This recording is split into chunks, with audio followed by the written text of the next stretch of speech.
Hello বন্ধুরা, আপনারা দেখছেন আফসানা গ্রাফিক্স এবং আমি মুসিবুর রহমান।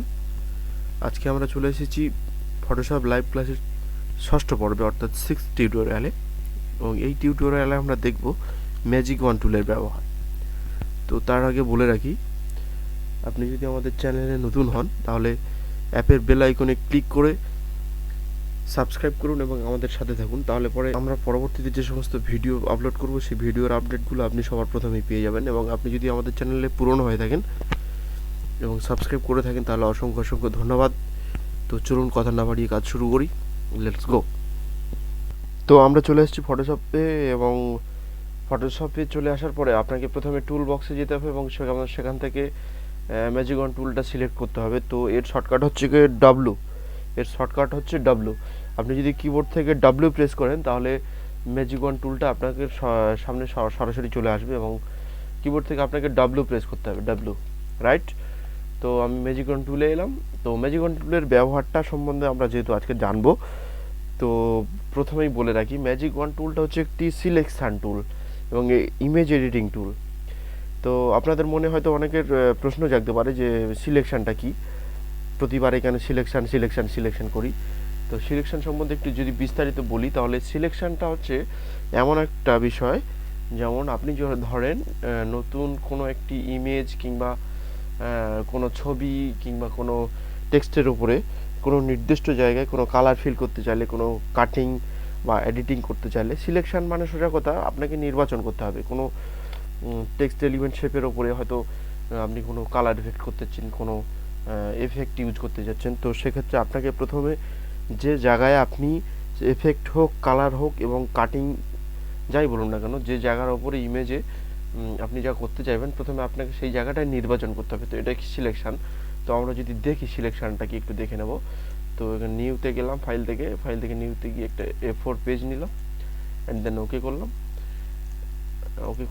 এটাকে ম্যাক্সিমাইজ করে নিলাম। এবং তারপরে দেখেন আমার মনে হলো এখানে আমি একটা মানে রেক্ট্যাঙ্গেল শেপ ক্রিয়েট করব। তো রেক্ট্যাঙ্গেল শেপ ক্রিয়েট করতে গেলে আমরা আবার শিখব যে আমাদের রেক্ট্যাঙ্গেল শেপ ক্রিয়েট করতে গেলে কি হয়। রেক্ট্যাঙ্গুলার মার্কেটে টুলটাকে সিলেক্ট করব এবং তারপর এখান থেকে ধরে ক্যানভাসের উপরে একটা রেক্ট্যাঙ্গেল ড্র করব। তারপরে ব্যাকগ্রাউন্ড কালার দিয়ে এটাকে ফিল করতে গেলে কি শর্টকাট ইউজ করতে হয় আমরা আবার শিখব। কন্ট্রোল প্লাস ব্যাকস্পেস, যে কালারটা আছে সেটা দিয়ে এটা ফিল হয়ে যাবে। সো এবার ডিসিলেকশন করব, এবং ডিসিলেকশন করতে গেলে কি করতে হয়, কন্ট্রোল প্লাস ডিসিলেকশন, রাইট। তো এই যে রেক্ট্যাঙ্গেলটা এই যে শেপটা মানে ড্র করলাম আর কি। তো এখন আমার মনে হলো এর অর্ধেকটাতে আমি অরেঞ্জ কালার রাখবো এবং এর বাকি অংশটুকু আমি ইয়েলো রাখবো। তো সেক্ষেত্রে আপনাকে অতি অবশ্যই সিলেক্ট করতে হবে। সিলেক্ট করা ছাড়া আপনি কালার ফিল করতে পারবেন না। কিন্তু হয়তো আপনার মনে হলো আমি এই অংশটুকু কেটে নেব, রাইট। এই যে ইয়েলো অংশ, হলুদ অংশটুকু কেটে আমি এর নিচ অংশ বরাবর বসাবো। তো সেক্ষেত্রেও আপনাকে সিলেকশন করতে হবে। যেমন ধরুন আমার দেখাচ্ছি, একটু দেখে নিন।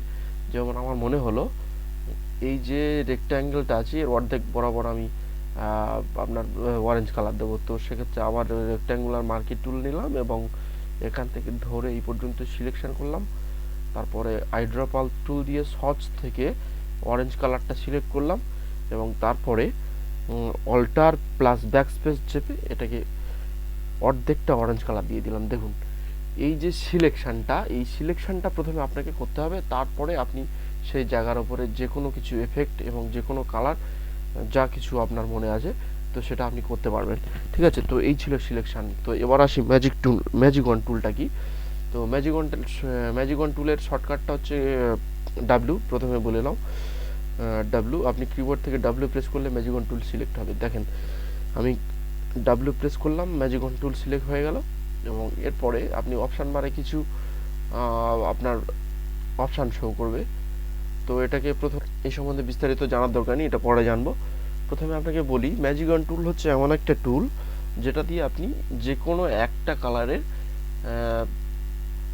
একটা কালারকে সেভ করতে পারবেন। যেমন চারদিকটা এটা হোয়াইট ব্যাকগ্রাউন্ড আছে, তো এই হোয়াইটের উপরে আমি যদি ক্লিক করে দেখেন চারিদিকে যে হোয়াইট কালারগুলো আছে সেগুলো এই যে হোয়াইট কালারের যে পিক্সেলগুলো আছে সেগুলোকে ধরে ফেলেছে, রাইট। এবং এটাকে আমি ডিসিলেক্ট করব এবং তারপরে ঠিক একইভাবে কন্ট্রোল ডি দিয়ে ডিসিলেক্ট করলাম।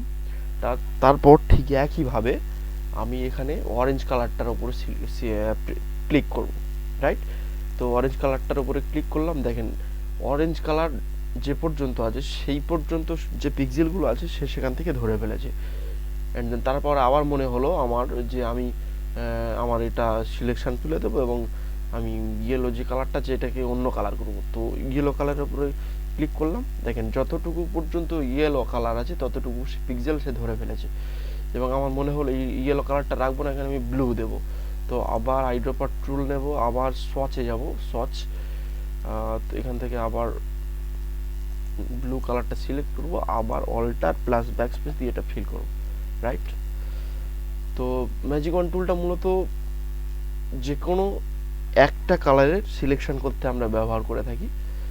এবং ম্যাজিক ওয়ান টুলের পরবর্তী পর্বে আমরা আরও ডিটেলসে দেখাবো। তো এ পর্যন্ত শিখলাম যে ম্যাজিক ওয়ান টুল দিয়ে আমরা যে কোনো একটা কালার সিলেকশন করতে পারি। যেমন ব্যাকগ্রাউন্ডে হোয়াইট কালারের উপর সিলেকশন করলাম, হোয়াইট কালারটা সিলেক্ট হয়ে গেল।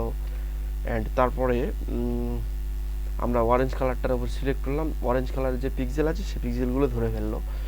তারপরে আমি ব্লু কালারের উপরে সিলেক্ট করলাম, ব্লু কালার যে পিক্সেলগুলো আছে সে ধরে ফেললো। ভিডিওটি শেষ পর্যন্ত দেখার জন্য ধন্যবাদ এবং আশা করি সাথে থাকবেন, সাপোর্ট করুন এবং লাইক কমেন্ট করে শেয়ার করুন এবং আপনাদের বন্ধুদের মধ্যে এই ভিডিওগুলো শেয়ার করে দিন। হতে পারে এমনও হতে পারে হয়তো আপনার এই ভিডিওটা প্রয়োজন নেই কিন্তু আপনার বন্ধুর হয়তো প্রয়োজন আছে, তো সেক্ষেত্রে আপনি একজনকে হেল্প করুন, ওপরওয়ালা নিশ্চয়ই আপনাকে হেল্প করবে। তো আজকের এই পর্যন্ত, নেক্সট টিউটোরিয়াল আবার দেখা হবে, রাইট। তো বাই।